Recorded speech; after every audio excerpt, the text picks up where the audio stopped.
I think that a lot of times we trick ourselves into thinking that we're doing something really good or pursuing truth, but what we're doing is really just watching someone else do it.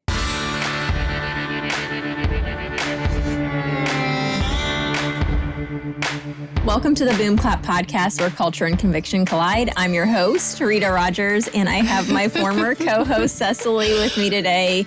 How does it feel getting back on? Other than the technical difficulties, it felt that felt very normal for us, right? Yeah, it's funny because I don't think I've recorded any sort of podcast episode in 3 months. But it's amazing how it all comes rushing back as you're trying to do all these things like plug in your headphones, plug in the microphone, and nothing is working. And I'm like, oh yeah, right. Technology. Yeah. Yes. I don't know. I asked you just the other day to come on. I was thinking of it for a week or so, but before that, it felt like I needed enough time to know how to do it on my own. Does that make sense? And then I'm like, okay, I think I can have Cecily back and it's not going to feel like I'm just trying to reel back in the old, what we were doing before. You need time to make it your own. Yeah, figure it out. Which I feel like you're doing. You're doing so good. I hope so. Yeah. I hope so. Yeah, so I don't know. I didn't really have a plan on what we were going to talk about today. I'm just excited to have you back on and I don't know. There's so much we can talk about. There's so much happening in the world. And I'm kind of interested to talk to you about that a little bit just from the standpoint of how far removed you are from it. But yeah. Pretty far, probably. Yeah. Yeah, so I guess that's what we'll start with. Sure. Well, before we get into it, just guys, remember to subscribe where you're listening. Remember to go over to YouTube and hit subscribe there. Even if you're not watching, it helps a little bit because our listener numbers are much, much bigger on Apple, much bigger on Spotify, but people see the YouTube numbers. And so if you just would hit subscribe over there, that really would help me out. I would appreciate that because Cecily, we started that late in the game, didn't we? Yeah. And then we faltered on it for a little while. And then, So it's a tricky one. Yeah. Not we. I am figuring that out at this point. But anyway, so let's start there. You kind of had, signed off from podcasting and things and are working at your church very heavily involved with your church. And your word was kind of local and going back local. And on the internet, things are falling apart culturally, politically. Everything is just complete chaos, I feel like. And it's really hard to find the truth. And it's just kind of a mess. And I'm watching this unfold. And I think 2020, people started quote unquote waking up. And you have all these people oh my gosh, things are not what they seem. And now people are woke up, but they don't know what to do with that. And I kind of feel like people are going to start retreating back and just into their own lives. I think that may be coming, but I'm not sure. Anyways, that said, I wonder what it feels like for you right now. And if you're kind of not retreating because you don't want to know, but feeling that a little bit. Yes. So I didn't retreat from the internet on purpose. You know what I mean? It just happened just because of the circumstances of my life right now. And then when I pop on every now and then, I'll go to a few of the, news or, what's the word? Independent journalists that I would follow. And I would read things about everything's falling apart. The right is eating their own and all of these things. And I'm like, what? No, nothing is that bad. Everything is fine as far as I'm aware because of the fact that I just hadn't been on and seen what was going on. And so then I looked into it a little bit and I'm like, oh, wow. Yeah, things are really crazy.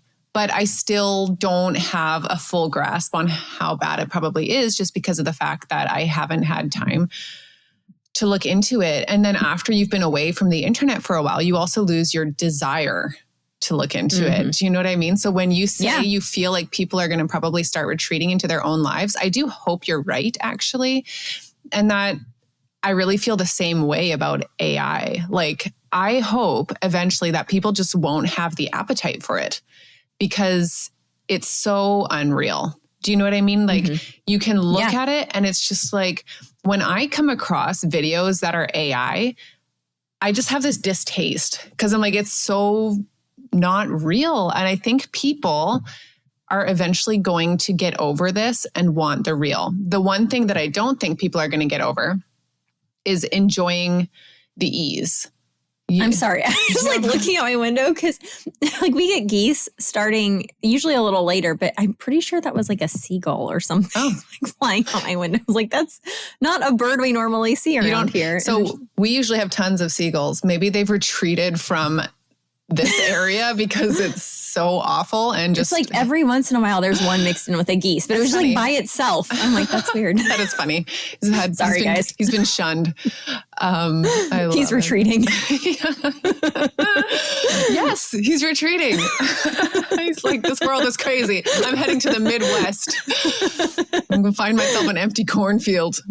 Yes. I can relate to the seagull. My husband and I went for a walk yesterday, just a really short one, but it was lovely. And we were talking a little bit about culture and, how we can influence culture or not influence culture. And he's like, well, living where we do, we can't really influence culture too much because there's not that many people.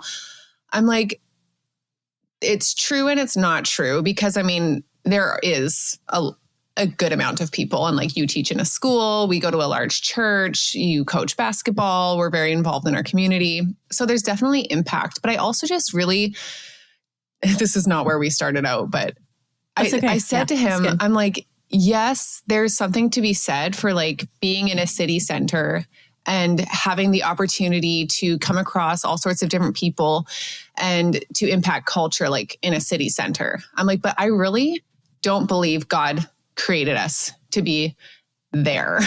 And I don't say that to offend all of our city listeners, but like, I don't know, God did scatter people, right? And of course we gather and we become community and we do these things, but I don't think it's necessarily like you can only impact culture when you're living in a city center. So I don't know where I brought all that up, but regardless of whether you live in a city or the most rural place, unless you literally are a hermit in your house because you live in the mountains and you don't see people at all.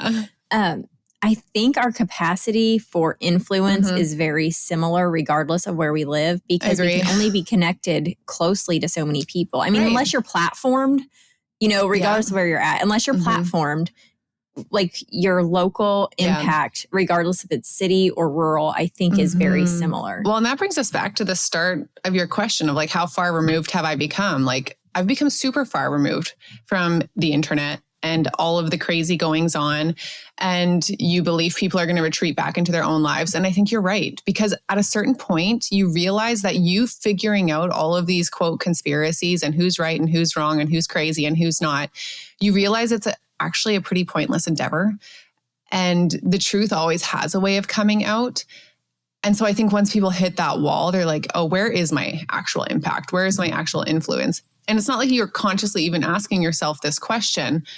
You just start hopefully living it out and get yourself out of I'm making a gesture for those who can't hear, but I couldn't think of the word Yeah, I've been contemplating too, like which is the reality? Because I asked the question a while back on my stories, is everybody feeling like there's so much chaos or so much confusion? And I meant specifically online in that space because that's the space I'm speaking to. And I got very mixed answers. Some people were, yes, absolutely, everything's chaotic. And like, no, everything seems fine. But it just depended on how people took the question. Did they take it that I meant in their life? Regular everyday life, the people they're interacting with or online. And so I'm like, the internet is such a facade isn't the right word, but kind of like a facade that is not actually real. It's kind of there. Yeah. And we see all these fights going. I don't know. I also saw, you probably didn't see this, but Tucker Carlson had his Christmas party, his chewing tobacco Christmas party. Okay. And I was flipping through pictures a couple different people had posted, and it's like all these people are there. There's everyone from Dave Ramsey to Russell Brand. And maybe these were, I don't know, this was on a joke person site. So like maybe all these people weren't there. But it was AI. It was Alex Stein's page. But I really think because another person posted and almost all the same people in the pictures aside from Dave Ramsey. But Dave Ramsey's in Tennessee. So it makes sense that he's there. But anyway, my point is like all these people are there and they're getting along and hanging out. And I'm like, some of these people, I'm pretty sure in real life, combat each other's theories and things. And I'm not saying it's a bad thing that they're there getting along. That's great. Like we should like get along with people that we disagree with. That's awesome. But also, I probably shouldn't even be talking about this publicly because I'm still mulling it over in my head, but y'all are going to hear it. But I'm just like, how people are like, the government is this big thing and it's two wings of the same bird and everybody's in this together. I'm like, I kind of get the same feeling with all the podcast influencers that are like really big names. Like, sometimes the pot gets stirred because any publicity is good publicity type thing. Yeah. So earlier you were describing it sort of as a facade. And the word that came to my mind was like this alternate universe. Yeah. It's like we have our own little multiverse within this universe, Yes. And I don't know. I feel like for me, I don't know. You feel like as a podcaster or whatever, that there's certain value to having like a certain person on your podcast, like, oh, this is a big guest, good for us. Or, at one time you and I were talking about like, oh, maybe we should try to get onto a podcast network. And I'm just looking back at that time and thinking like, thank goodness we never really actually tried for that, and I'm not saying you shouldn't do that in the future, but at this point. It's funny because it was just crossing my mind again today. I'm like, maybe I should do that so I don't have to do things alone. Oh, well, see, that is the value of it, the benit of it. But I would just say choose wisely. I don't have time. I don't have time to promote. Absolutely not. I rely on you listeners to share. That's No, for sure. It's so time consuming. But finish your thought, please. Well, and that's why we had discussed getting on a podcast network, because we were like, we really need help. Like we can't actually we don't have the time to actually do this the way we want to. Right. But as I'm watching this whole, like, dissolution, whatever it is, of the right podcast situation, it's like, wow, would I want to have been aligned with this one or that one or this one? And so you describe like these people all at a party together where it's like, well, they could be questioning each other or trash talking each other online, but then all of a sudden they're all in the same room smiling and having a great time. And it's like, well, what? A word that I've just been not obsessed with, but I've been doing a lot of thinking about the word shalom and the word integrity and how they're linked. So shalom is peace, right? But our English understanding of peace is so limited in that it's it evokes a feeling for us, like looking at the lights on the Christmas tree or feeling like everything is good in my life. And it's really circumstantial. Whereas shalom is so much deeper in that it speaks to completeness and wholeness, right? And the peace that comes from that like state of being. And then the word integrity is linked to it because it also means completeness. And it's this completeness in how you live your life and being rooted.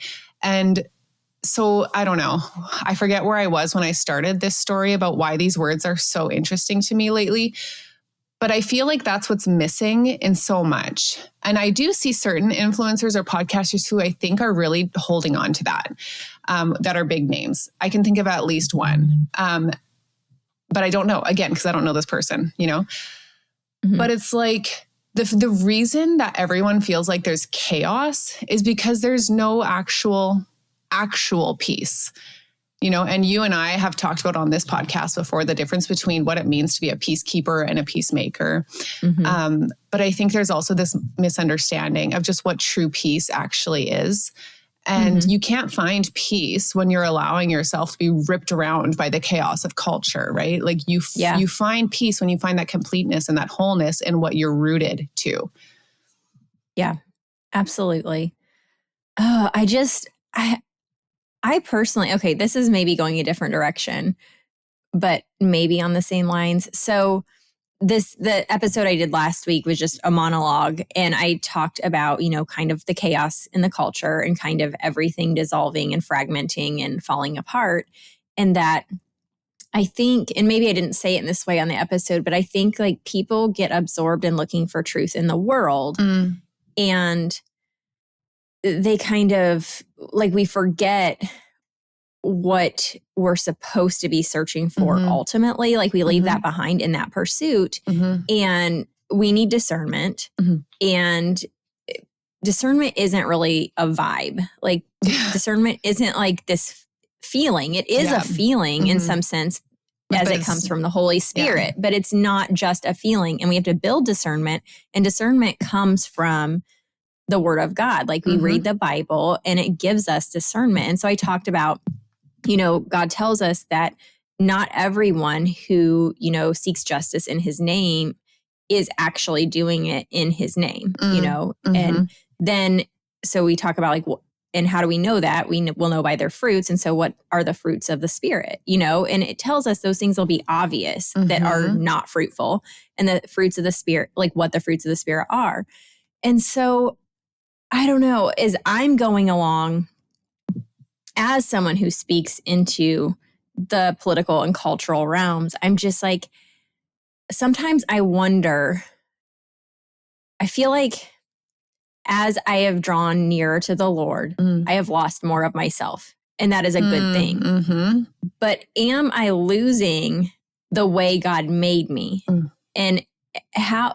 So as we listen to people speak about how to pursue truth in the world, I feel like there's really two ways to go about it right now. It's like very forcefully in a way that I don't necessarily think is fruitful. And then the other way is kind of just let it lie, And I'm like, I don't feel like either of those are exactly right. And I don't know. Can you sort any of this out for me? Like what I'm trying to say here? Like I want to be a truth seeker, and I want to help point the listeners here, you guys, and just in general, people to truth. Yes, truth like the gospel, but also like worldly truth, Oh, yeah. But at the same time, like I don't want to lose the message, like the ultimate message. And I feel like it's really hard to do right now. Oh, totally. But I think like when we strip it back and we actually go back to like first century Christianity or even Jesus, like he spoke to cultural issues. Absolutely. But because of the fact that he was, so grounded to the ultimate reality, and the same is true for the disciples, or sorry, I should say the apostles, and through history. Well, just this morning I was reading in Romans 12. And I mean, many of you, if you're believers, are going to recognize this passage. It says, I appeal to you, therefore, brothers, by the mercies of God, to present your bodies as a living sacrifice, holy and acceptable to God, which is your spiritual worship. Do not be conformed to this world, but be transformed by the renewal of your mind, that by testing you may discern what is the will of God, what is good and acceptable and perfect. And so, I think often we really just think about verse 2 on, where it says, do not be conformed to this world.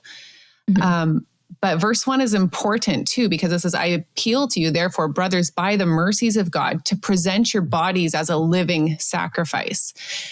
So that speaks to exactly what you were saying. It's like we don't get so caught up in seeking out this worldly truth, because that's a pretty pointless endeavor. But at the same time, we're presenting our bodies as a living sacrifice. So in the way that we are living, in our actions, in our daily life, we're presenting our bodies as a living sacrifice, holy and acceptable to God, which is your spiritual worship. So I just think that's linked, it's together for a reason. So that goes with the do not be conformed to this world, but be transformed by the renewal of your mind, that by testing you may discern what is the will of God. So I mean, it's all linked. We need to be in the Word. We need to be in prayer. We need to be abiding with the Lord, so that those muscles of discernment get tested and grow, so that we actually know how to live, Yes. And that gets back to the circle of influence as well. Like, where is your real circle of influence and impact? And who can you train to think well? And who can you train and encourage in developing those muscles of discernment, which is what you do really well at home with your kids, but then you also do it really well on the podcast, right? So there can be a couple different areas of influence. For other people, it might be a teacher in school or with her coworkers at the hospital, I think there's opportunity for truth-filled conversations everywhere we go if we allow ourselves to go deeper than how's the weather, or did you see that latest thing, you know? Mm-hmm. If the purity and quality of the supplements you take and protein powders you use is important to you, you need to check out Equip Foods. You can go to equipfoods.com and check out their line of products and use the code RITA15 to save 15% on your entire order. Equip Foods is creating a world-class brand of real food supplement and food products that are simple, clean, high quality, delicious, tested for purity, and transparent. They utilize trusted marketing partners, and they set a standard for all other brands to aspire to.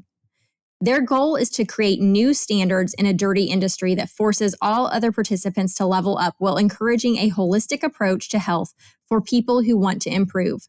My favorite product of theirs is the Prime Protein, the unflavored version without stevia. They also have great flavors if stevia doesn't bother you, and they have liver capsules. They have tons of other products, but I prefer and really love their protein powder over any other brand. So go to equipfoods.com/Rita15 or equipfoods.com and use the code Rita15 to save 15% on your entire order.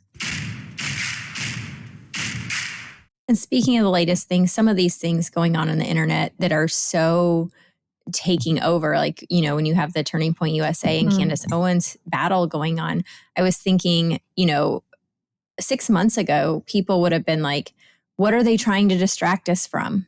You know, this is the only thing you're hearing in the news. Right. What are they trying to distract us from? But currently, like, that is what people are talking about. No one is looking at any of this. And don't take me the wrong way. Like, I'm not saying, you know, Charlie Kirk's assassination is not a big deal and that we shouldn't be like paying attention to that. Don't take that the wrong way. I'm just saying, you know, it's interesting how people react to different situations and what people find to be, you know, a distraction from something else. Whereas, you know, other things are very.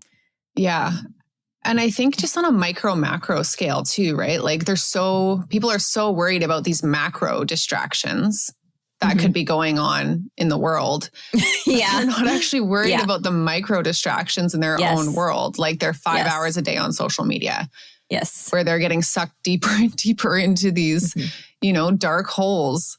And it's like, so I mean, it's good to be aware and to watch for those macro distractions in the world, but, you know, not at the expense 100%. Of creating your own. I shouldn't even say micro distractions because that's how they start, but they turn into macro because it affects like your soul. And that's pretty macro. Well, it's a micro distraction in the sense that it's little tiny bits and pieces throughout the day that turn into a big distraction. Yeah. And it's a micro distraction in the fact that like it's something that seems very small in your life. Yeah. Yeah. Yeah. And it's easy to justify. Yeah, that's a really good point. It's easy to justify because like you think you're seeking the truth. So it's like, oh, I can spend hours and hours on this because it's in the pursuit of truth. And that really matters. And it's like, also you can feel justified because you're like, well, I'm not killing people. Right? Yeah. Like all of these big distractions in the world where they're trying to cover things up. But it's like, oh no, it's all leading to the same ultimate end. Well, that was kind of my point in the episode that I did about, you know, it's not my mystery to solve, is that like the only impact that I personally could have in, like some people are like, you just have to listen to all of Candace's episodes in order to understand what's going on. And I'm like, well, I don't think you have to listen to, you know, 25 or 30 hours or 60 hours, however long it is, of information to be able to discern how someone is going about something. You might not have all of the information, but to have a little discernment about, you know, the pursuit being fruitful and all of those things. But, I'm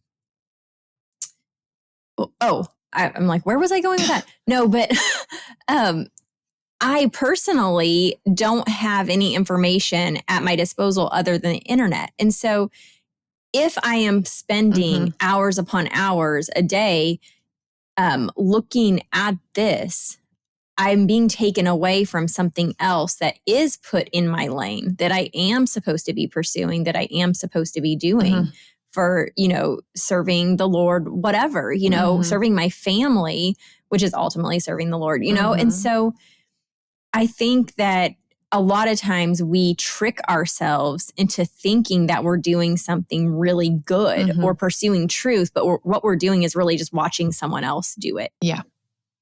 Yes. And we see that over and over again with every major crisis and scenario that happens over the last few years. Sorry, I thought you were trying to. No, I'm just gesturing. Someone is coming in. I'm trying to gesture her to leave. Oh, okay. I'm trying to be casual, but apparently I wasn't too casual.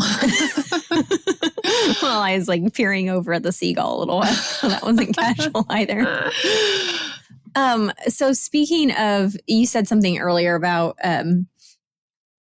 like in your home, being in your home. And it reminded me of a quote I saw the other day. And I was like, oh, that kind of hit.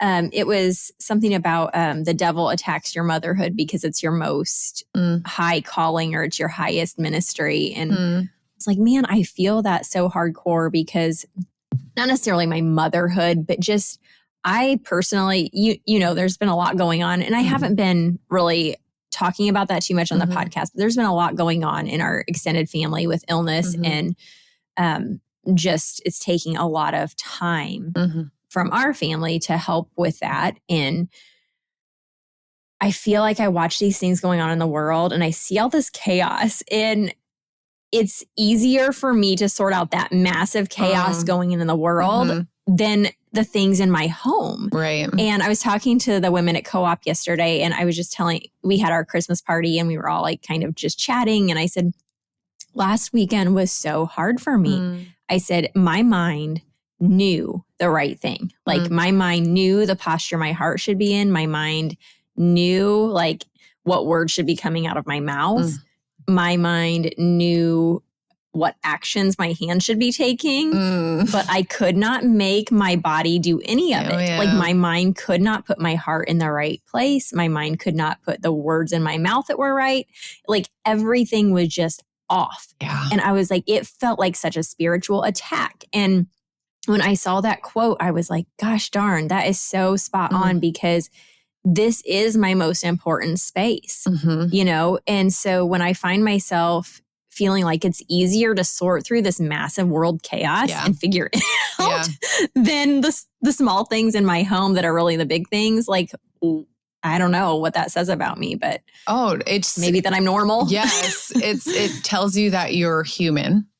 Like the Apostle Paul who says, for I do not understand my own actions, for I do not do what I want, but I do the very thing I hate. Now, if I do what I do not want, I agree with the law that is good. So now it is no longer I who do it, but sin that dwells in me. And like the world, the flesh and the devil just don't take breaks just because we want them to, right? And it's like you just had a conversation with Tilly Delahaye who wrote, I hope I said her name right, who wrote that awesome book, My Dear Hemlock, which was like a spin-off, The Screwtape Letters. Did you read it? I did. It was okay. I really enjoyed so it. So good, right? Yes, very good. And it's just the same old story. It's amazing that the devil doesn't come up with new tricks, but he doesn't have to because we're pretty prone to fall for the old ones. Yeah. Oh, yeah. Yes. That's so true. Yeah. I mean, okay. So I was thinking the other day about how these are things that I don't get to just bounce off of you anymore.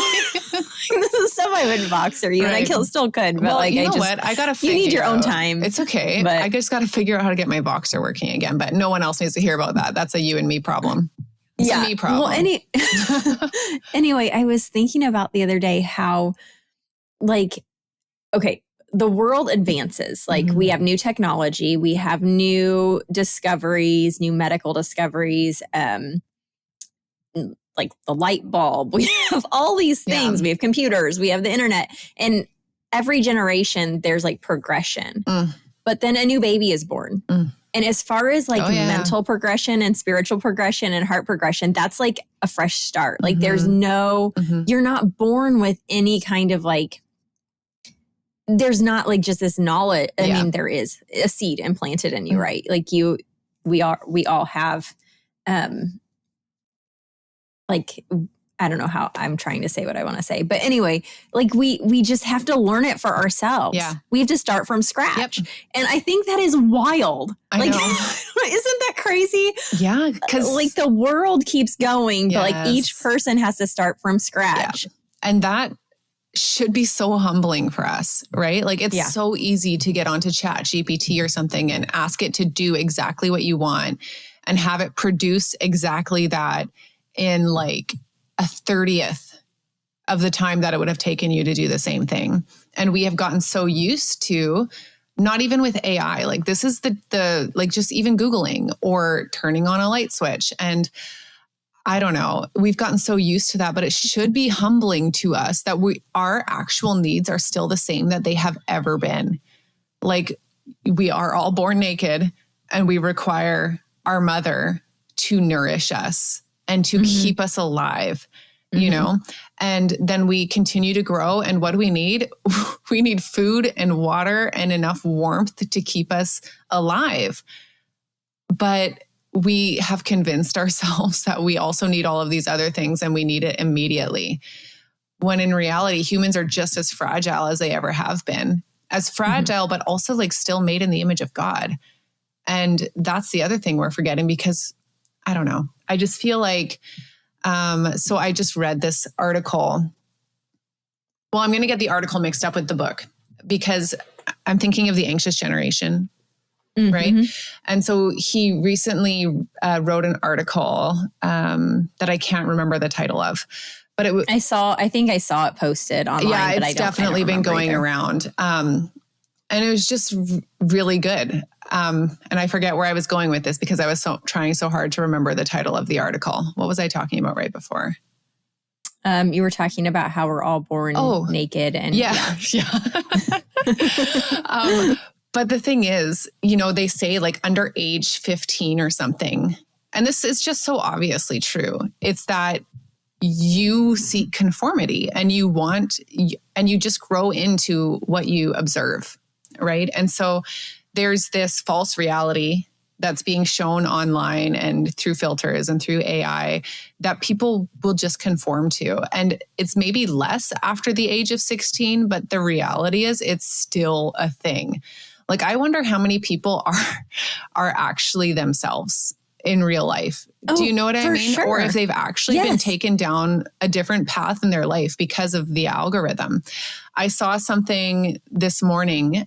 I haven't seen anything from this lady in a really long time. And I actually saw it on Pinterest because sometimes I go on Pinterest just for the aesthetic hit that it gives me. It's just so pretty.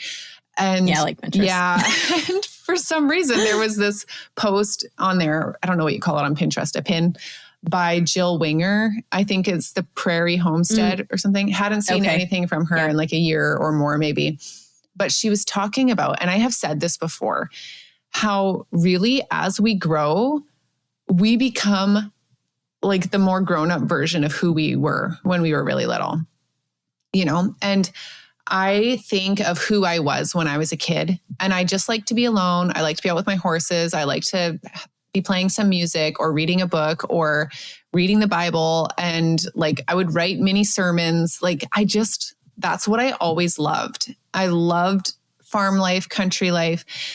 And then I went through a period in my 20s where I tried to do everything differently. And it was awful. You know, but I didn't realize it because I thought I was just doing the right thing. And then you hit a certain age and you actually see that you become again more like who you were when you were a kid. You're just a more mature version of that. And I'm like, how many people are actually being held back from re-becoming the person that God created them to be because of the fact that they're online too much? Does that make sense? Yeah. Yeah, it does. I think of people not being who they truly are in things such as just as simple as just how you dress. Okay. Like you look at like 2 years ago, there was a phase where all these women wore those like felt, like not quite cowboy hats, but kind of hats. And I'm like, influencer hats. No offense. Yeah. No offense to anybody who wore those or likes those. Like, it's fine, but it was not me. And it probably is like, that's your personality and that's fine. Yeah, but it definitely wasn't everybody's personality, right? But like people just did it because it was a thing. And like I knew that was not my personality. Like I'm just going to look really weird. I would love to see it. But anyway, and then I was thinking about when I was younger, and I know this is not what you're talking about. Like you're talking about a broader sense, but it's just like, this is a very simple example. I thought about when I was younger and like I moved from a small town, went to college, moved back to this small town that my husband grew up in. And like, again, no offense to how people dress, but people just kind of dress in a sweatshirt and like just sweatshirt and jeans. And like, that's what they go out in. Like you go out to eat and that. And I'm like, oh, like I really just like to dress up a little bit sometimes. I like to wear my nice cowboy boots and maybe a pair of jeans or like something like a little bit fancier. Yeah. And I would be embarrassed to do that because I thought people would think like, oh, who does she think she is? I remember you saying this to me years ago. Really? Oh, yeah. Okay. Yeah. Well, now that I'm older, I'm like, I don't care. Yes. I only live once. Yeah. If I want to wear a dress just to the grocery store, I will wear a simple dress. Right. If I want to wear my cowboy boots out that like some people would think that is not dressy, but to me, like my cowgirl boots, there's something. Okay. Like, so, you know, it is true. You kind of go through this phase where you don't want to rock the boat. Yeah. And then you realize, who cares? You know, God made me this way and that's what I'm going to do. Yeah. And also back to the word shalom, when you said boat, it made me think of like when they were in the storm. The disciples were freaking out and then Jesus woke up and what did he say? Peace, be still, shalom, right? Like the boat was rocking, but he wasn't worried about it. That's a good observation. You know, he just stuck to the reality of what he knew and shalom, it was there, you know? Yeah. Yeah. Yeah. We were talking about that though. I was like going back to my childhood years and what I loved and like, did I ever really leave my personality? I don't know. My kindergarten teacher apparently told my mom that if she had a party that she needed planned, she would call me because I was a social butterfly and I should plan the party. Okay, so that doesn't surprise me. And also thinking back to my kindergarten years, I literally almost failed kindergarten because I couldn't use scissors properly. That's great. And that probably doesn't surprise you. Like, and I was really shy. And I'm like, yeah, like I'm not as shy anymore. Like I can rise to the occasion when I need to, but like that's still my natural tendency is just to be introverted and never pick up anything crafty. So, well, even worse than not being able to use scissors properly. I do not think I've ever said this on the podcast. I definitely told you though. And well, maybe not, but let's hear it. It's my claim to fame. I got sent to jump rope remediation in PE class. I think it was first or second grade. Oh my gosh. I took 2 skips with the jump rope. Instead of just like turning it once and jumping once, I did a little hop between. And apparently you're not allowed to do the hop? No, not allowed to do the hop. Why? And so I went to like literally special ed PE. They pulled me out of music class. Oh man. I can still picture myself in the gym with like 3 other kids that didn't know how to do something in PE. And I mean, it was kind of embarrassing, but also I can't sing. Okay. And I got pulled out of music class. So apparently skipping rope was more important than singing. Apparently it is. So learning how to properly jump rope changed my life. Well, I bet it did. And I bet you jump rope every single day with just one jump. Oh man. Oh, that's good. We have really derailed, but this is great. I mean, laughter is good for the soul too. Everything is so serious anymore or not. I mean, also there's a lot of fluff on the internet, but some of it's just not even funny. It just, I don't know. This is good for the soul right now. I feel like, anyway, I have missed podcasting with you.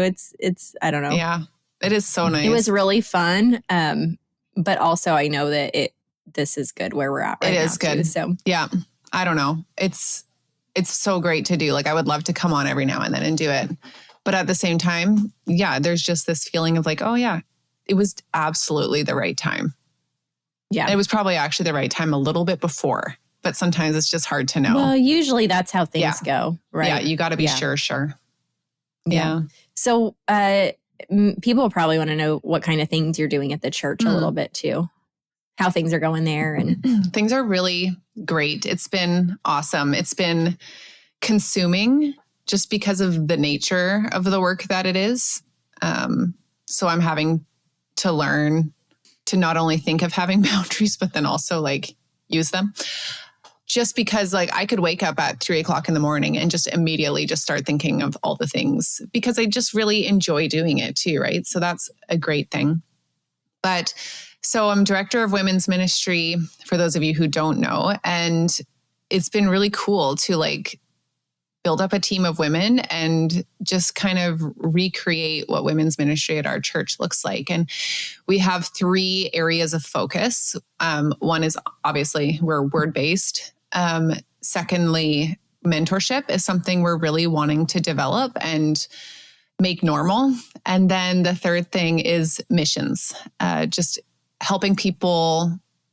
You know, it can be really easy in our comfortable culture to contribute money, which is so important, you know, but then to also like put feet on it as well and to figure out how you can serve. And so those are kind of our 3 areas of focus. And the really cool thing for me has just like, I keep coming back to this, is building the team and watching women just get so excited about the mission has been amazing. So yeah.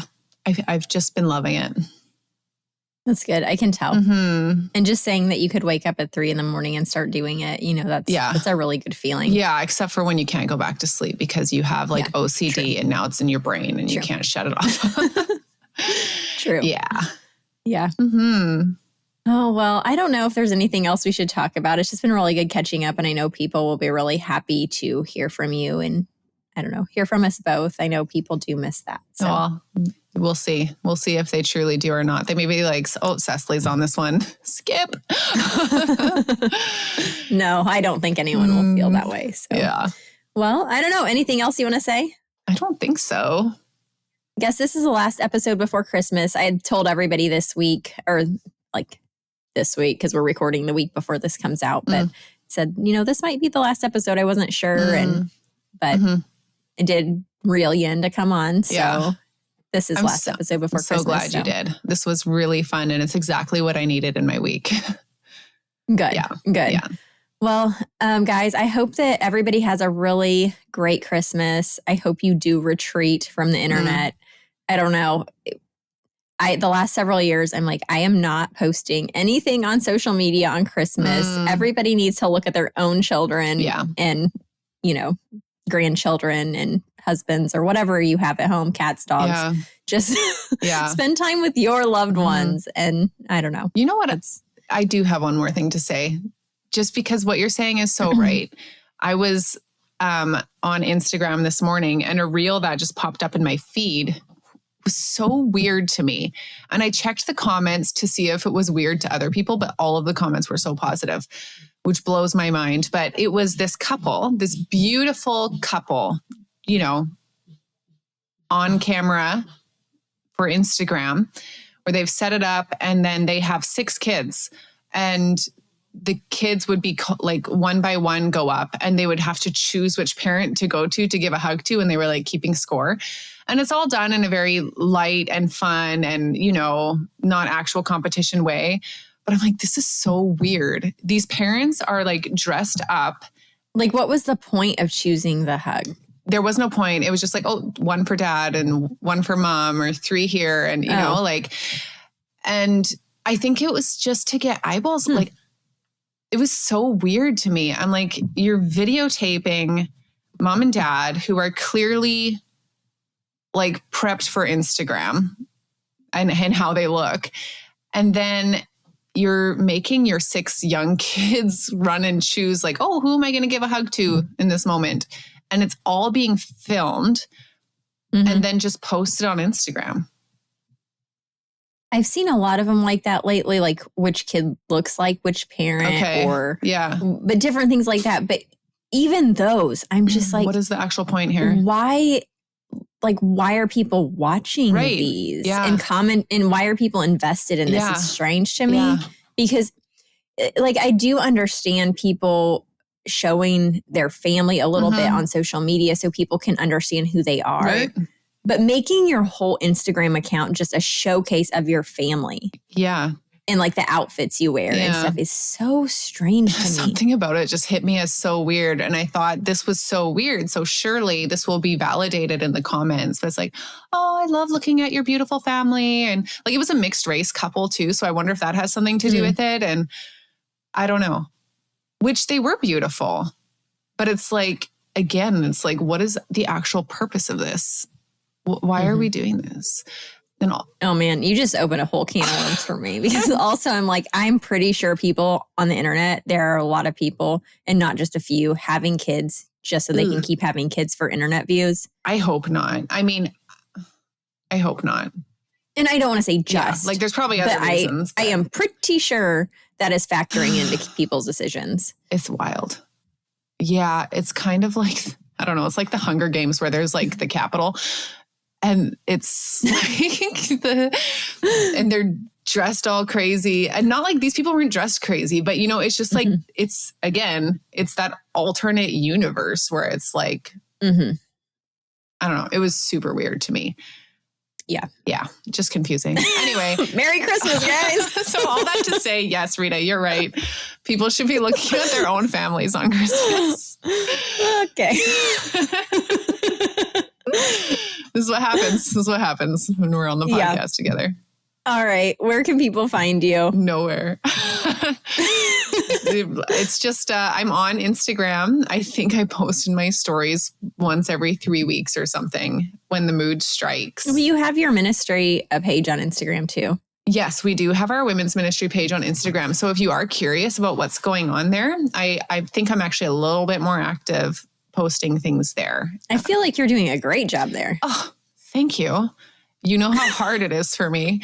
So I appreciate that. Well, I actually wondered if you were just doing it or somebody else. No, because I feel like you are really active there. I have been trying really hard. And I don't know. It's just different. Like, I don't know if it's just easier. You're doing great. Thank you. Anyway, so I actually would love it if people would follow along with what we're doing in women's ministry, because it has been really unique and it's been really exciting to watch people come alive with it. So yeah, you can check us out. It's, I don't even know that. I was going to say, you got to tell people what it is. I don't know. So as I'm looking it up, I will. Isn't it like Central Women's Ministry or something? It might be central.women.ministry. Yes. Okay. So you can find me on Instagram at Cecily.Dickey. It's been a while, you guys. And then you can find the women's ministry at central.women.ministry. And this is part of Central Community Church. So if you want, you can check that out as well. Central Community Church, who I think their handle is just Central. Oh no, it's Central 365. I'm so good at social media. So Central 365 and then central.women.ministry, and my own personal is Cecily.Dickey. All right. Well, thank you, Cecily, for joining me again today for the last episode of the year. It felt like a good way to round out 2025. So yeah, it was fun. All right. You guys can find me at Rita Rogers Co. on Instagram, RitaRogersCo.com, or Boom Clap Podcast so on Instagram. Smooth. Thanks for listening. Merry Christmas.